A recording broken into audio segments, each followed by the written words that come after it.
Hi, and welcome to a brand new episode of the India Insights Navigating Alliances podcast, a series exploring the intersection of technology, collaboration, and innovation. In each episode, we orchestrate insights, stories, perspectives from across the UI partner ecosystem, our client base, and our leadership to address the important issues and challenges of today. I am your host, Sudhir Ramakrishnan, and joining me today are two stalwarts in the world of alliances, Jens Pocht Nielsen, EMEA Head of Alliances, and Sibjyoti Basu, EY India Alliances and Ecosystems Leader, to discuss how India's alliance strategies have resulted in best in category performances over the past few years and what lies in store for the future. Jens, Sib, thank you very much for being a part of today's episodes. It's a privilege to have you both on board. Hi, Jens. So, the first question is to you. What has been the biggest takeaway from your visit to India with regards to the lay of land for alliances? Subir, thank you very much. It was an absolute pleasure to spend a full week in India, a week that was long overdue. I think the thing that's standing out the most is probably the passion of our team in India, passion for doing more, and a team that's already, should I say, already over the last couple of years grown tremendously. But I think a real appetite for doing more, getting engaged with deals, offering to take on scope services, new projects, not just in India, but also across the rest of our client estate. So another takeaway from my visit was obviously with great excitement. We met with a lot of our partners. We met with SAP, we met with Adobe, we had meetings with Tech Mahindra, Microsoft, IBM. And I think, and it was great to see that the connection with all those partners and more, they are eager to do business with EY. And obviously they all work with multiple partners, but it was really nice to see how much they actually lean in to working with EY. They appreciate the relationship. Some of the conversations were quite frank. I think one of them was standing out was IBM, that was really sort of pushing us hard to make sure that we pick the areas where we want to engage, where we want to be collaborating very closely with them. And you always feel a little bit when you feel partners are maybe, if not telling you off, but certainly leading in.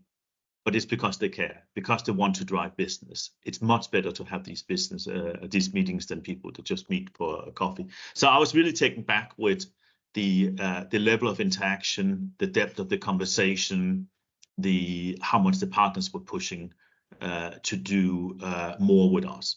And I see I go to a lot of meetings across, particularly Europe, and I was in Middle East the week before, India. And it's great to see when our clients and our alliance partners are really pushing us very, very hard to do more with us. And that's a great testimony to the team in India, how close you're collaborating with our partners, but also a recognition of there's a lot more for us to do to connect with service lines, to connect with fields of play, to make sure that what we do with our partners is very differentiated to competition. Thank you very much for that. Now, let me just build on that. What are some of the key opportunity areas that you believe that we should bet on in the upcoming months and years? So a couple of areas that I think stood out when I was doing my tour in India. I think the confidence of our team in India, the skills, breadth, and capabilities that we have there, not just for EY, but across the sector in India, I think that is going to be a game changer in the years to come. Having that concentration of talent in IT and business process, I think that's really going to outrival certainly many parts of Europe, but also parts of the US. We'll see a lot of AI-based companies born in India, more so than in the past. And AI, of course, is going to drive the agenda for the next few years. but also the wave of captives for global companies that are setting up in India at a accelerating rate, not just to move certain projects out, but moving core business process to India and having India as the hub for where they run, create new services from. And that's a piece we really need to get our hands around. Thanks for that, Gens. Sib, your take on that, would you like to build on what Gens just shared upon? No, Sudhir, I think I completely agree with what Jens has shared, and I think what his sort of take on India is. I think what's really worked for us, if you honestly ask me, is our early alignment to this whole industry verticals, and that's made our propositions partnering with our alliances a lot more sharper. In terms of being more relevant to the outcomes, to the problem statements that our clients face in specific industries, and hence our appreciation of what those issues are and how can we really, as business integrators, align some of the insights that we derive on the business side, as well as apply that to some of our, alliance partners and the solutions that they have to offer. I think that's really worked for us, and hence the success that we see with our clients and the value and the recognition that we get from our alliance partners as well. The second piece, I think Jens touched upon it as well, in terms of the amount of passionate and frugal innovation that's happening in India, in terms of the digital assets and solutions and the artifacts that we are building out, which are powered by alliances. So if I look at some of our, very, very solid and robust stack solutions and platforms that we've built out, through alliances, in terms of the sustainability assets, which are extremely market leading, again, powered by alliances. So clearly, some of those elements that where our clients see those opportunities and challenges and our ability to align and innovate and co-innovate with our alliances has been really very powerful and differentiating for us. And lastly, if I look at the whole talent piece, again, we all know that India is a great, sort of platform for accessing, deeply capable, and technically very robust talent there. But given the whole talent pool, the vibrancy of the economy, the amount of, digital explosion that we are seeing, let me call it digital on steroids, skilling cannot be undermined in terms of what we need to do for our people. Again, the categorical and the programmatic skilling and enablement that we've done for our teams, for our people, for relevant to their respective alliances and the platforms, again, has made us stand out, with our clients. Again, one of the key metrics that we've seen ourselves top of the ranks again with our alliance partners also is the amount of focus that we've brought in through the learning, skilling, and certification. At EY, as all of you would know, in terms of the EY badges that we have that are now linked to some of the technical training programs, it's just been fantastic journey in terms of seeing the outreach that our people are doing. And honestly, when we go to our campus, when we go and look at the new millennial hiring, if I may, essentially a lot of those questions that come up is saying, what are we going to learn? What's the firm going to do? And I think we're clearly very, very proud in terms of the whole skilling journey, the skilling map that we provide our people. Thank you very much, Prasad. That was very insightful. Jens, coming back to you, you mentioned something that I want to have a bit of a deep dive on. What role do you see India playing in the overall EY global captive strategy? So I think India will have a very central role. What I didn't realize before the visit was let's say the growing trend of more of the captives, not just reestablish themselves in India, but also materially growing the scope of services that they run, orchestrate, and build out of India. So we, as EY, advise a number of clients to actually embrace this strategy of establishing their centers in India. But one of the things that that I certainly discovered more when I was there was the breadth of services that companies are looking to put into the center. So I think we will see this as a massive growth opportunity. We also, as a part of the campaign activities we're setting up, we're looking to go back into the headquarter companies or countries to make sure that we are on the slate of providers that can bid for services for the captives directly in India. We see a lot more purchasing power sitting in those captives. We also had a really interesting discussion with ServiceNow. So I spent quite a bit of time with ServiceNow, and this is ideally positioned for them because they sit right in the middle of ITSM or the whole ticketing system, but core business service or global business services. And we had a really fruitful discussion with them around establishing a experience center in India that they will pay for, where we look at how can we position global business services to our client base.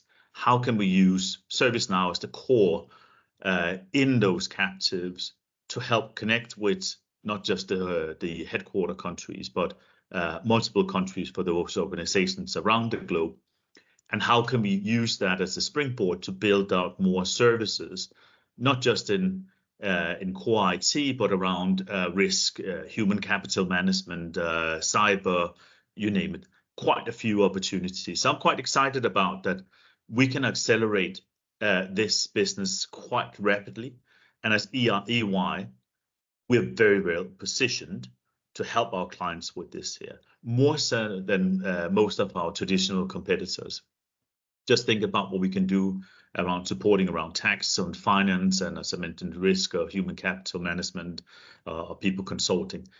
There's quite a few opportunities for us where we can differentiate ourselves, we can compete, and we can make a real difference for our clients. So I think this is a untapped additional potential for EY, if I can call it so. Thank you for that, Jens. Let me just slightly change tracks. Sib, I had a query for you. When you look at India as compared to our peers, what do you see as our strengths? And perhaps what would you say are some key takeaways that we can learn from other mature markets and practices? I'm sure Jens sees this more broadly than I do, but at least from an India perspective, the way I look at it is that some of the, as I covered earlier, some of the innovation that we are driving that's built for India but ready for global, and we've seen a lot of success around the assets that we've built out, clearly makes us stand out amongst some of the other areas and regions. And secondly, given that we have got this large talent pool, the amount of clinical coverage that we've done around some of these new age technologies for our people, again, it has been very, very special. Outside whatever else I've talked about from an industry and a coverage standpoint. Maybe one sort of area where India has stood out over the last several years among some of our other colleagues has been the area where alliances per se has been a very strong pivot around how we measure the growth of our business and the impact it's had on our overall business as a firm in India, as well as in terms of specific impact on industries and accounts within within that. So clearly, I think that is where India stands out in terms of the penetration that we've been able to get into our accounts and sectors has been again very, very special, which is again clearly ahead of the pack.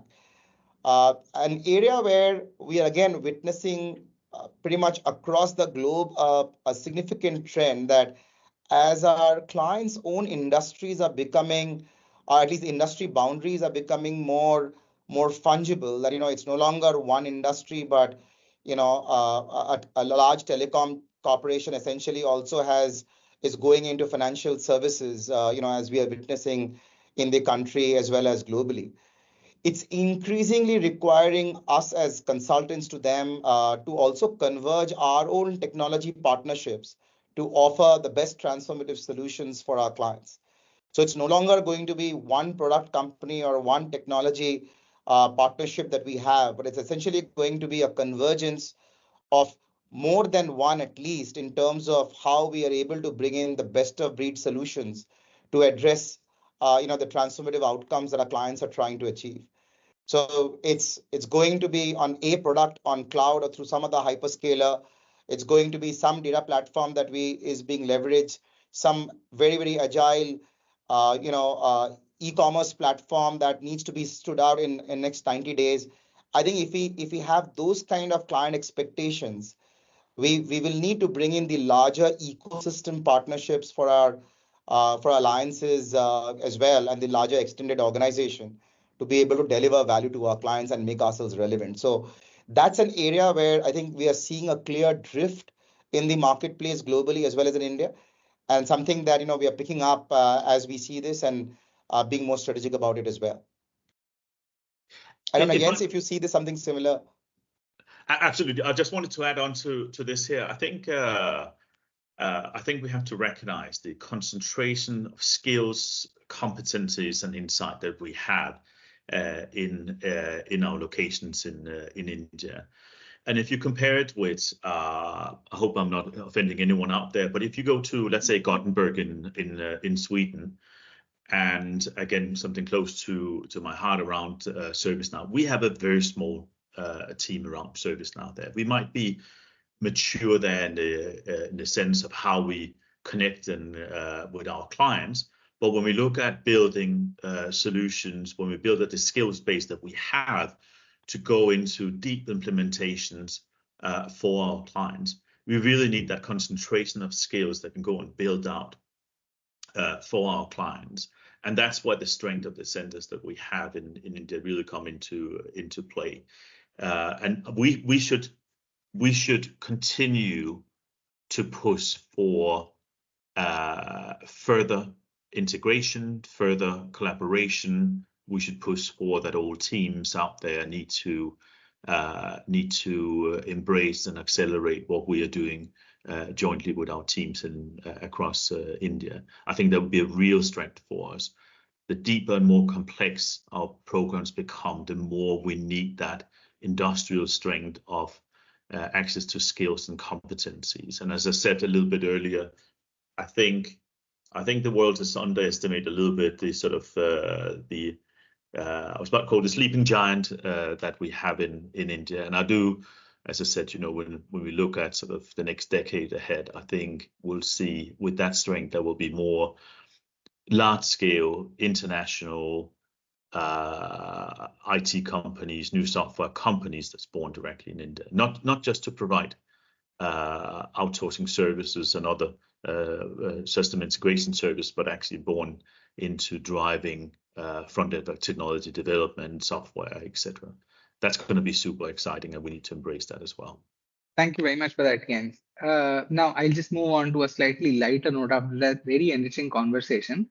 So we have in mind a quick rapid fire. So perhaps I could start with Sib, if that's all right. Sib, Yeah, are you on the buzzer? Yeah. All right. So Sib, the first question I have for you is, what's your favorite AI assistant? Is it Siri? Is it Alexa? Or is it something else entirely? I would go with Bing Copilot. I have to obviously be loyal to what I do, right? So I would generally go with Bing Copilot, and everything else that, the Copilot is essentially, my smart assistant, or maybe the smarter me.